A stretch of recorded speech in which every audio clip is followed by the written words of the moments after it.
la evolución de la inteligencia, el conocimiento y el desarrollo científico, que nos ha permitido llegar hasta los actuales modelos de lenguaje. Por eso vamos a recibir a Eric Merino.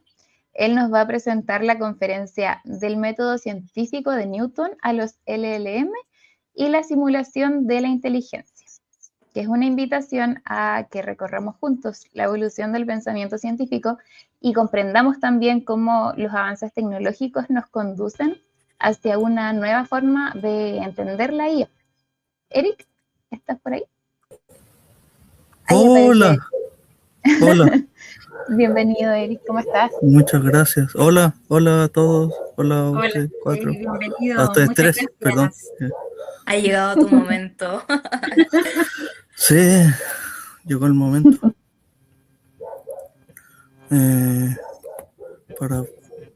Y aquí estoy. ¿Comparte pantalla? Ya al tiro. Y ahí nosotros avisamos cuando sí. ¿Se ve? Sí, por supuesto. Ahí está. A ver. Sí. Ah, ahí se ve. Sí. Puedo verme. Sí. El escenario virtual es todo tuyo. Qué interesante. Ya. ¿Empiezo cuando me digan? No. Ya empecé ya, Mitch. Hola a todos, buenas tardes. Para algunos buenas noches, según la hora. Para otros buenos días, según el momento que me estén viendo. Yo soy, este es el Congreso de IALATAM. Bienvenidos de nuevo. Esta es una charla magistral, ¿cierto? De Newton a los LLM, simular la inteligencia. Soy profesional Mineduc. Trabajo en el Centro de Innovación. Soy ingeniero civil informática, con postítulo en Data Science. Tuve una experiencia bastante bonita en la universidad como ayudante de investigación. Trabajo en Mineduc hace 4 años, tengo alguna coautoría, pero bueno. Lo que veremos hoy son el origen de las matemáticas, formalizar del sistema, o sea, del fenómeno al sistema, después el machine learning, los orígenes, el deep learning y los próximos pasos y el cierre, y luego las preguntas. Así que vamos para allá. Los orígenes. Todo esto empieza hace 20.000 años, cuando el ser humano hizo la primera abstracción matemática y, según muchos, la primera abstracción, que es el hueso de Ichango. A mí me gusta este hueso porque es como muy descriptivo y muy básico, que un cavernícola talló en un hueso los ciclos lunares. Entonces, con este hueso empezó la primera abstracción, que es los números. Los números es una abstracción porque no existen en la vida, no existen en la realidad. Uno cuando dice 2, no existe un 2, no existen 2 conejos. O sea, existe el objeto físico del conejo y existen 2 seres que uno le llama conejo. Pero no existen los 2 conejos, los 3 gatos, los 4 tomates, no existen. Entonces generan una abstracción desde el mundo físico hacia un mundo imaginario, un mundo mental. Luego de esto, pasaron muchos años, muchos siglos, muchos milenios de hecho, y Muhammad ibn Musa al-Khwarizmi, llamado al-Khwarizmi para los compas, para los latinos, digamos, inventó el álgebra. Este era un persa, si no me equivoco, que veía el mundo como planos, y es que el álgebra nos permitió algo súper interesante, y es que después de los números vimos una abstracción más. Ya los números eran demasiado concretos y vimos las variables, las letras como números. Y esto nos permitió que desde hacer una casa, cómo hacer una casa cuando ya no eran cavernícolas que tallaban en huesos, sino que eran sedentarios que vivían en pueblos, en ciudades, en, digamos, esta Babilonia, Ur, ¿cierto? Heredaban el conocimiento de padres a hijos sobre cómo hacer la casa, cuántos materiales necesitaban, cómo hacer el huerto, ¿no es cierto? Y para hacer todo eso necesitan matemáticas, necesitan saber cuánto comerán a fin de mes, cómo ir a cazar, incluso después en las ciudades, cuántas personas van a existir con la función logística después, ¿no es cierto? Que no sé si la conocen, una función que crece exponencial y luego se disminuye pseudo logarítmicamente. Entonces, vemos que el álgebra empezó como una tradición oral y escrita desde la antigüedad, y donde se traspasaba el conocimiento de esto, de cuántos materiales necesitabas para hacer tu casa, de forma oral primero, después escrita con los egipcios y los babilonios que inventaron la escritura, ¿no es cierto? Y ya después lo formalizaron para tener exactitud, para que no sea un cuento, una parábola, y nos permite cosas tan concretas como hacer un puente, como las matemáticas, en una pizarra, la informática, pero también cosas prácticas como vender en un negocio. Entonces, esto nos lleva a la naturaleza, ¿no es cierto? Porque todo empezó con un conejo que lo formalizamos como un número, y de ese número pasamos al álgebra, pero ahora vemos la naturaleza y vemos fenómenos naturales. Los fenómenos naturales, como los tornados, por ejemplo, necesitamos abstraerlos. Pasamos del número y ahora necesitamos una abstracción más allá, que es el sistema. Y es que cuando necesitamos abstraer, tenemos que tomar algunas asunciones. Y la asunción más básica es que todos los tornados son iguales. Todos los tornados tienen las mismas variables de entrada y las mismas variables de salida. Tienen el mismo comportamiento. Entonces, un sistema entra el aire frío, la temperatura del aire, la velocidad del viento, el tipo de nube que tiene, y salen como salida. Todos los tornados tienen las mismas salidas que queremos estudiar. Queremos saber cuánta va a ser la destrucción, como por ejemplo el tornado al sur, ¿no es cierto?, acá en Chile. Cuánta va a ser la precipitación, cómo va a ser los vientos que genera, qué velocidad van a ser los vientos. Entonces podemos representar este tornado con diagramas, que es lo más básico y esencial, pero de ahí necesitamos algo más potente.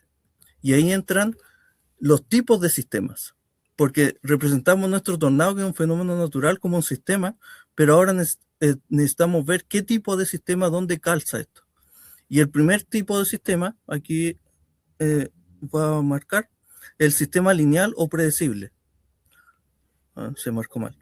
Que tiene pocas variables y es de efecto, causa-efecto directa. Luego tenemos un sistema complicado que tiene muchas variables, pero son causa-efecto directa, pero muchas veces un sistema complejo que ya tiene interacción entre sus variables, como el clima, y un sistema caótico que es impredecible y necesitamos simulaciones para entenderlo. Entonces el sistema simple, como decía, es causa-efecto, como la cafetera. Esto depende a qué nivel uno lo estudia, a qué nivel va a ser el sistema y la formulación de este sistema. Entonces, en la cafetera tú pones la taza de café, echas los ingredientes y tiene un café. Eso es un causa y efecto. El termostato en la pared, el grifo del agua, yo abro el grifo, por detrás hay mucha maquinaria, pero a nivel de sistema, a nivel de esa escala, yo abro el grifo y tengo agua. Los sistemas complicados son lo mismo, pero muchas veces repetidos, y estos se estudian con estadística, con física estadística, y con Naivalle, con distintas técnicas estadísticas, porque son causa-efecto, pero muchas veces repetidas, sin interacción fuerte entre sus componentes. Los sistemas complejos, como el cerebro, tienen interacción fuerte entre sus componentes, y esta es la corteza visual, ¿no es cierto? Tiene las partes de la corteza, y los que han estudiado neurociencia saben lo bonito que es la neurociencia. Y son sistemas complejos porque tienen una fuerte interacción y generan loops, generan retroalimentación que puede ser positiva o negativa. Y cuando empieza a ser mucha la retroalimentación de entre sus variables internas, puede pasar lo que pasa con el efecto mariposa, que ahí ya dejan de ser predecibles, tienen tres características estos sistemas caóticos. Primero, que no se pueden derivar o integrar. Para los que saben de matemática, significa que no puedo generar una fórmula matemática para analizar el sistema, tengo que usar simulaciones. Además, son muy sensibles a las variables iniciales, y tienen otra característica, que son dinámicos. Ahí está la aerodinámica de una vaca, un ejemplo clásico de sistema caótico, ¿no es cierto? Y para estudiar todos estos sistemas, desde el simple hasta el caótico, necesitamos una formulación matemática. La función matemática es una fórmula, una ecuación matemática que, dado unas entradas, me da la salida que yo quiero estudiar, que en este caso los metros de una casa y cuánta gente va a vivir, me da la cantidad de materiales para hacer esta casa pensando en los pueblos antiguos, ¿no es cierto?, del África, del antiguo Egipto. Pensemos en eso, por ejemplo. Pero hay veces que yo no tengo esta fórmula. Entonces ahí necesito una función de aproximación. Para hacer la función de aproximación, yo tengo el fenómeno natural y tengo una función de aproximación que tiene parámetros extra, tiene variables extra que yo tengo que buscarle el significado, pero además tengo que buscarle el valor que tiene para aproximar la función a lo que quiero, que el tornado, en este caso amarillo, que del tornado celeste tengo el tornado amarillo, que es un poco más pequeño, se parece, pero no es igual. Tengo entonces que ajustar los parámetros. Y ahí entramos en esto que a mí me gusta esta imagen porque cuando tengo que ajustar los parámetros, aquí en la perilla, tengo que, dado un conjunto de datos de tornados, muchos tornados, las variables de entrada y cuánto fue la destrucción, cuánto fue los vientos, yo voy tuneando, es decir, voy cambiando los valores de estos parámetros, de estas variables extra que yo añadí a la fórmula, a una fórmula general que tengo, que ya les voy a mostrar ejemplos, y con esos valores obtengo una aproximación. Pero las aproximaciones tienen un error, y el error aquí está, lo podemos ver en esta estrellita, el error mínimo, pero muchas veces yo caigo en mínimos o en máximos, o en errores muy altos, o en errores muy bajos, que parecen ser el menor, pero que no lo son. Entonces tengo que usar una estrategia de búsqueda. Bueno, este es un resumen, tengo mi fenómeno, ¿no es cierto? Tengo la entrada, el mapa del radar, las condiciones de la tormenta, y tengo que usar un método de búsqueda.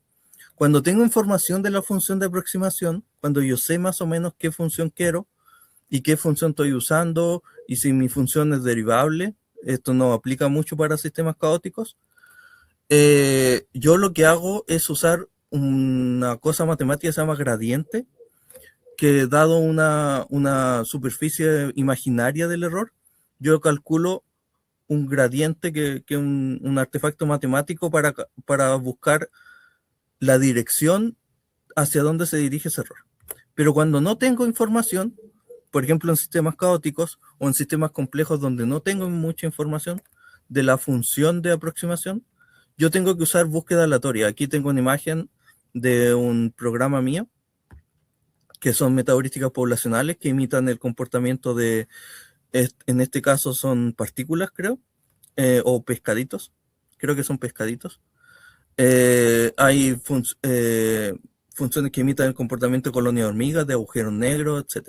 Y se va a ver bastante bonito cuando uno lo simula.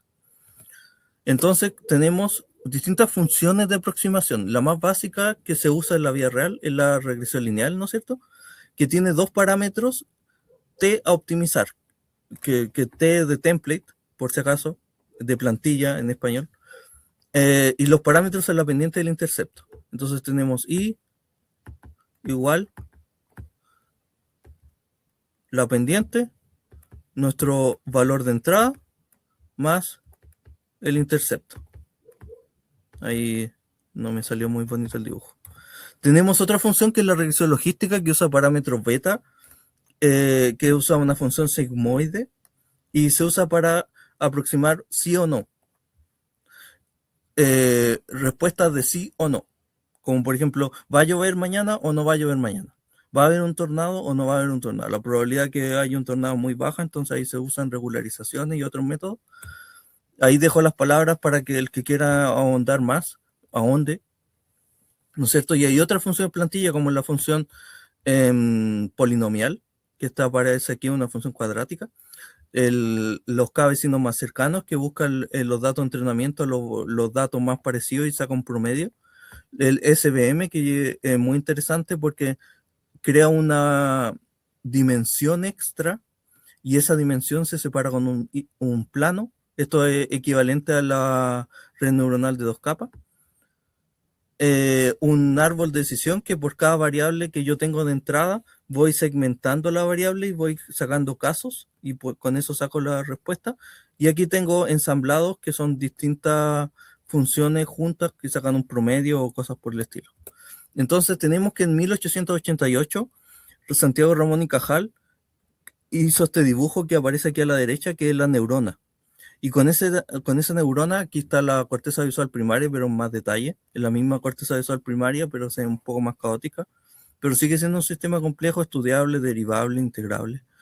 Con esa neurona empezamos a generar, ya en 1950, con Alan Turing y otros trabajos previos. Bueno, Alan Turing no inventó la neurona artificial, se inventó la neurona artificial. La neurona artificial es equivalente a una regresión lineal, donde cada peso representa la pendiente y tiene un peso extra que es el sesgo, que es el intercepto. Es equivalente a una regresión lineal, pero para no hacerla tan lineal, se le agrega esta función de activación, que suele ser una función compuerta, una función impulso, o también llamado regularizador. Tiene varios nombres, en verdad. Y después agregamos más neuronas. Más neuronas y tenemos la red feed forward, o hacia adelante, o un perceptrón multicapa, donde cada neurona es una regresión lineal con su función de activación y sale. Después, mucho tiempo después, tuvimos los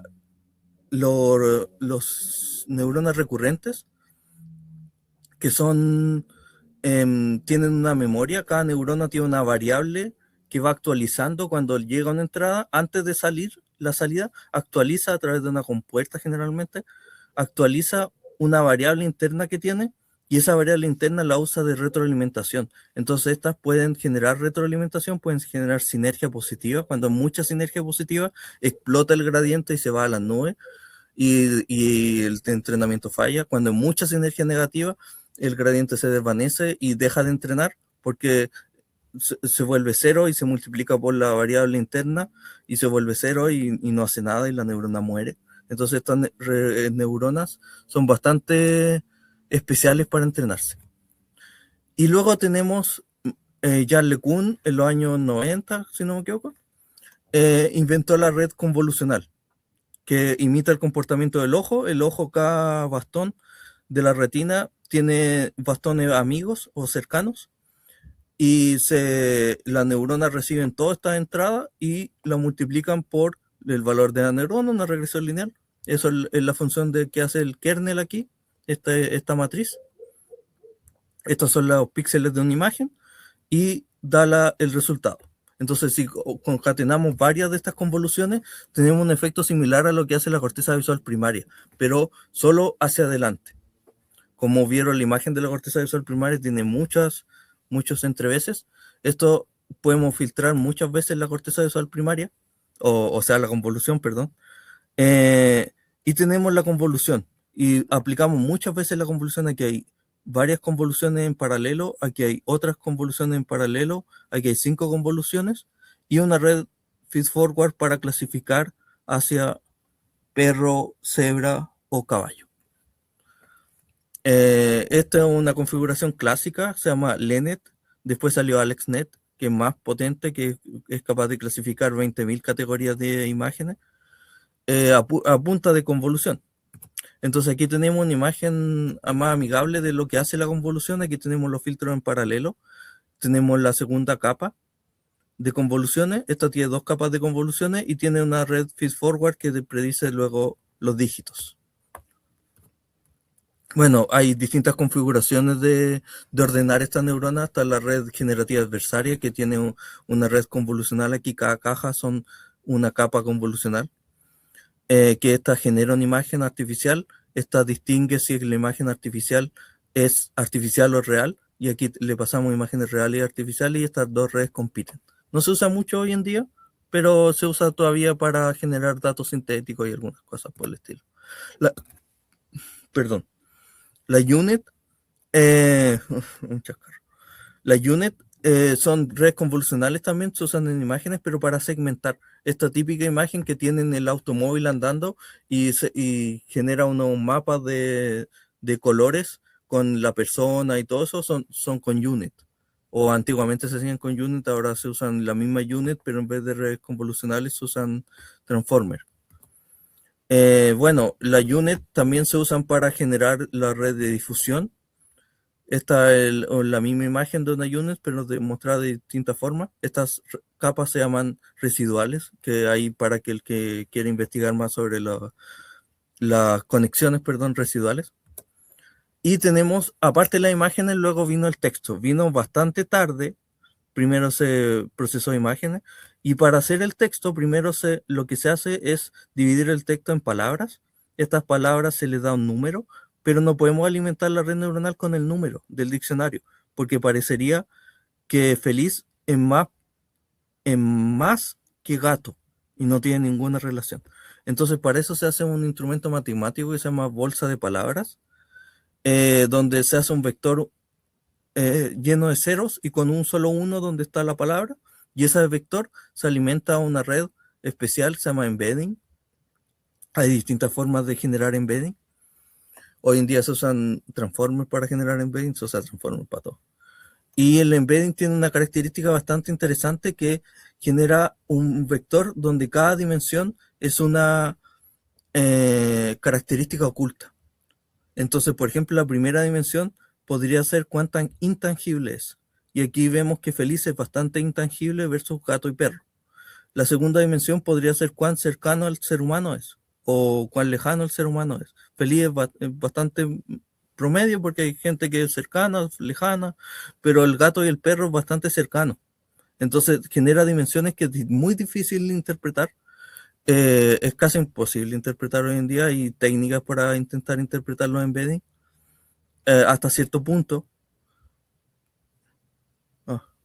Pero genera esta característica y nos permite tener embedding donde la imagen del plátano, una imagen se transforma en embedding que comparte el mismo espacio de un texto llamado plátano y comparte los mismos vectores porque tiene el mismo significado. A menos que sea un plátano verde, entonces ahí cambia un poco el plátano amarillo y el plátano verde, pero bueno, esa es la idea. Aprendemos a relacionar estas palabras con lo que son las transformers. Aquí vemos una visión general del transformer donde se separan las palabras. Aquí están los embedding. Y aquí está la tensión. Y esta es una red feed forward y se sale la salida. Eso es todo el transformer. Entonces veamos las partes. Aquí tenemos los embedding de cada palabra. Aquí se le da un ID, pero es un ID artificioso. Tenemos la codificación posicional, esto se concatena o se suma o se multiplica. Sí, generalmente se concatena, aquí tenía un círculo, porque son tensores, son matrices, por eso se le pone el círculo. Y se usan funciones senoidales generalmente, o distintas funciones que tienen cierta resonancia. ¿Para qué? Para tener la posición no solo general de la palabra en todo el texto, sino también la palabra con sus vecinos. Esta es la segunda palabra de los vecinos, de los 5 vecinos más cercanos, cosas por el estilo. Y luego tenemos la tensión. La tensión, explicada en palabras simples, es explicada en palabras simples, se divide el embedding en 3. En la clave, la pregunta y el valor. La pregunta le hace una pregunta en forma de embedding a la clave. Esa se responde, se escala, se enmascara. Solo se enmascara si va a predecir el siguiente token en los modelos de lenguaje. Se le aplica la softmax para normalizar y para generar probabilidades. Y se pasa al value. Entonces el value da la fuerza. Entonces, por ejemplo, tenemos el texto que dice la visualización de datos empodera a los usuarios. La pregunta puede ser, ¿qué tanto un usuario es empoderado o más indirecto? La visualización de datos, ¿cómo de común es para los seres humanos? Entonces tenemos la respuesta que se calcula usando producto punto, una función de semejanza vectorial. Hay producto punto que calcula la semejanza con el ángulo. Y esa respuesta se escala, se normaliza para mantener la estabilidad y que no exploten los gradientes y la función de búsqueda se mantenga en un estable. Y luego tenemos el valor. Ahí tenemos el valor que le da la fuerza a esa respuesta. ¿Qué tanto? Porque tenemos la respuesta, pero no tiene una fuerza, tiene una fuerza promediada. qué tanto es así. Dentro de todas las respuestas, esto se paraleliza muchas veces. Luego esto se pasa a una feedforward que tiene embedding codificados. La feedforward tiene conocimiento, tiene patrones de memoria internos, entonces tiene muchos embedding, tiene Harry Potter, tiene el conocimiento de el príncipe Gales, tiene el conocimiento de un aceite, tiene el conocimiento de un tomate, codificado en embedding. Y lo que hace la respuesta con la fuerza que obtuvo es multiplicarse por uno o más, pueden ser varios, de estos conocimientos. Ahora, como se multiplica por solo unos pocos, es que tenemos los expertos. Los expertos es un artificio para no multiplicarse por todos, donde la mayoría va a ser cero, porque si se multiplica la visualización de datos en poder a los usuarios y la respuesta a, esa pregunta, a una pregunta dada se multiplica por tomate, va a dar casi cero. Entonces tenemos los expertos donde un experto tiene el conocimiento de la fruta y verdura y otro experto tiene el conocimiento de Harry Potter y de las películas. Ya. Entonces eso se sale con un softmax, que es una función de probabilidad. Se le da una temperatura. Esta temperatura se usa para que no sé si recuerdan la imagen de la espacio de búsqueda. Pues cuando tenemos temperatura cero se tiende a quedar en óptimos locales la generación de texto. Y es muy difícil entrenar un modelo para que con temperatura cero dé un óptimo global. Por eso se usa una aleatoriedad, para explorar un poco más el espacio de búsqueda y que no se atasque el modelo y empieza a generar texto basura o texto repetitivo. Aquí tenemos dos pequeños ejemplos. Aquí está los embedding, aquí están. Estas son cuando se multiplica el query key value. Esta es la atención y esta es la feed forward. Como ven, ocupa bastante espacio, por eso cuando se quitan los expertos, se pasan a memoria, disminuye muchísimo el espacio, disminuye un 75%, un 80% de todos los neuronas, son los embedding internos que tiene la memoria, que son los feed forward. La atención no ocupa tanto espacio. Y este es el GPT-3. Aquí tiene bastantes capas, como ven, pero aún así es pequeño, comparado con los modelos actuales, que el DeepSeek 2, este es el 2, que tiene 236 billion, tiene 64 capas, y cada capa tiene 128 expertos, donde se eligen solo 2. Entonces, la cantidad de neuronas aquí no la puedo dibujar, porque son muchísimas. Y tenemos distintas formas de transformer. Una es la máscara, una es donde todas las palabras se ven, y esto se usa para dar la emoción de un texto o darle, poder entender distintas características del texto, pero si queremos predecir la siguiente palabra, tenemos que ocultar las palabras futuras, porque si no va a generar palabras futuras, va a intentar predecir el futuro antes de predecirlo, y va a generar pura basura.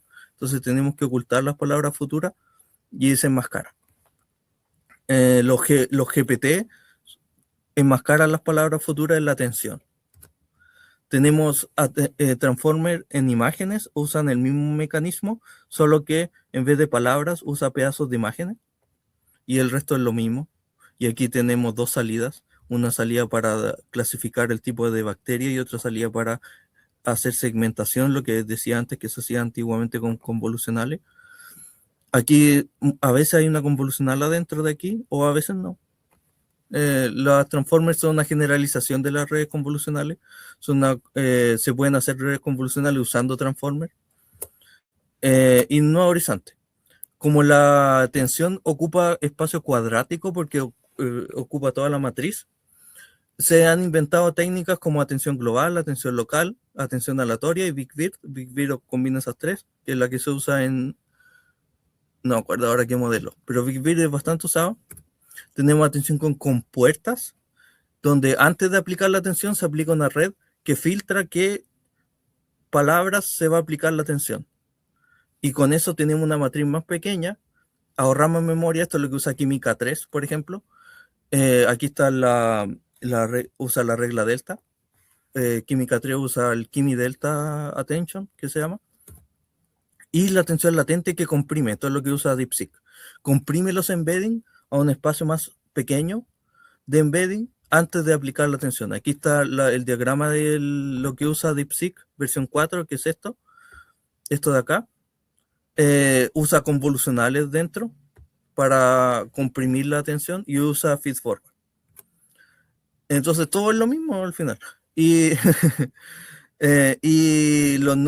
ahora tenemos los modelos omnimodales que obtienen texto, imágenes, video y generan texto, imágenes, video, acciones. Tenemos los modelos de visión, lenguaje y acción que generan una acción en vez de generar un token. Tenemos los YEPA, donde se entrena en el espacio de embedding. Tenemos un codificador de texto a embedding y un decodificador de embedding a texto que los dejamos congelados y entrenamos solo en el espacio de embedding. Esto tiene algunas ventajas matemáticas que no voy a ahondar mucho en ello. Si quieren me lo preguntan. Pero aquí tenemos otra técnica que son las spiking, que son simulaciones del cerebro. Esto se usa más para simular cosas caóticas, donde las neuronas nos van por capas. Y tenemos algo mucho más allá, que son las redes neuronales spiking, que disparan, pero que crecen. Esto ya en frontera del conocimiento, cuesta meterlo en una tarjeta de video por sus características. Y los modelos de lenguaje tienen muchas aplicaciones, ¿no es cierto? Se puede hacer RAG, se puede ajustar fino un modelo, hacer fine tuning, se puede destilar, se puede llamar a funciones, se puede llamar a agentes. Y les quería presentar esta página donde para los más exploradores tiene un paper aquí, donde tiene más de 30 tipos de atención, pueden generar su propio transformer y entrenarlo ustedes mismos, generar el diagrama del transformer. Este es un proyecto personal, donde pueden usar modelos base, pueden generar fine tuning de modelos transformer, BERT y GPT. Y para terminar, el modelo más grande, Química 3, tiene 2.800 millones de neuronas, todas secuenciales y con pocas conexiones entre ellas, y el cerebro tiene 86.000 millones de neuronas, con cada una tiene 10.000 conexiones en promedio y en paralelo. Entonces estamos bastante lejos. Y para terminar aquí, una frase de Newton que no sé lo que pueda parecerle al mundo, pero a mí mismo me parece que solo he sido como un niño que juega a la orilla del mar. Eso somos nosotros, jugando a la orilla del mar, simulando el cerebro cuando estamos bastante lejos. Y se entretiene de vez en cuando con un guijarro, una piedra más lisa, mientras que el gran océano de la verdad y del tal vez simular el universo o simular los multiversos, incluso cuando se ha llegado a decir, yace sin descubrir. Y eso. Aquí tengo mis redes, por si las quieren ver. En todas soy Eric FMM. Muchas gracias. ¿Eso ha sido todo? Sí, vimos que eso era todo. Eric, buenísima charla, te pasaste. Seco. Gracias. Ahí van las niñas ahora a ver las preguntas. Espero haberlo dejado sin preguntas. No, todo lo contrario. Siempre preguntan. Sí. No hay preguntas. No está la Dani. Creo Dani que estaba en silencio, ahora me quité el silencio. Autosilenciado. Me autosilencié y estaba diciendo que más que preguntas hay muchas felicitaciones. Todos están diciendo, oye, pero qué buena presentación, muchas gracias, te pasaste, buenísimo, muchas gracias, las charlas han estado muy buenas, excelente, Eric. Entonces, no hay muchas preguntas, aunque hemos llegado a don... Cristian Rojas y que dice, hola Eric, ¿cuáles son los modelos de arquitectura que han salido después de MOE? Si no me equivoco, creo que así se dice, o si no me es corrobora. mezcla de expertos, que Ya. tiene varios expertos en la red feedforward de embedding codificado, ¿no es cierto?, en la memoria interna del modelo, que es el conocimiento, y así es como se estima cuántos modelos tiene Claude, cuántos parámetros, tiene OpenAI, sabiendo cuánto conocimiento tiene guardado el modelo. Y después de MOE, existen formas de paralelizar la atención, pero son muy exploratorias todavía, no hay un modelo en producción de eso. Existe Mixture of Depth, que tiene algo que se llama hiperconexiones, que son conexiones residuales, es decir, conexiones que van desde las capas primeras hasta las últimas capas. Esto para acumular y poder saltarse capas que están de más. Por ejemplo, la típica pregunta de ¿quién es el tío del padre del rey Juan Carlos? Tal vez necesitas dos capas, una que calcule el rey Juan Carlos, otra el tío, y bueno, una tercera que calcule el padre. Y que tiene los embeddings codificados de eso. Y no necesitas todo el resto. Entonces ahí hay saltos, hay arquitecturas, pero son bastante exploratorias. Lo que presenté es como lo que está en producción. No hay mucho más allá en producción. Perfecto. Aquí hay otra pregunta. Dice Elías Saraya, si no me equivoco. Dice, ¿MOE se puede cuantizar? ¿Es necesario? Todo se puede cuantizar. Cuantizar significa que las neuronas, en vez de salir una salida numérica y de tener pesos numéricos, o sea, los pesos más bien, en vez de que los pesos, el intercepto, ¿no es cierto?, y la pendiente sean numéricos como flotante de 32 bits o de 16 bits, sea un número más pequeño. Eso es cuantizar. Y eso se puede hacer en cualquier tipo de red neuronal, incluso se puede hacer en la regresión lineal, incluso se puede hacer en cualquier modelo, se puede cuantizar.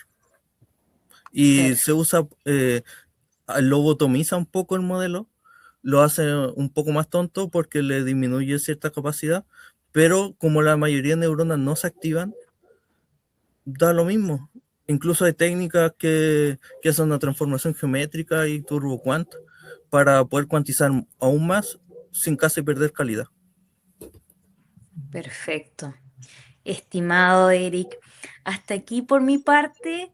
Cumplo con mi rol de la ronda de preguntas y agradecerte por la charla que nos has brindado en el día de hoy.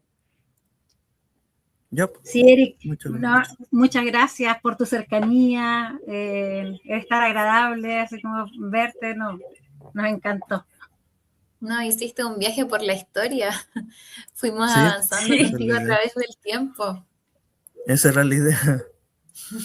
Sí, sí. El Así que hueso y muchas chango gracias. es algo que no se enseña mucho. Sí, sí, nos sirvió mucho ya para cerrar nuestra, no, casi cerrar Casi. nuestra, sí, ronda de speakers del día de hoy. Tami, ahora sí les hacemos la demostración de cómo poder inscribirse. Sí, porque lo que pasa es que sí. Muchas Gracias, gracias, Eric. Eric, chao.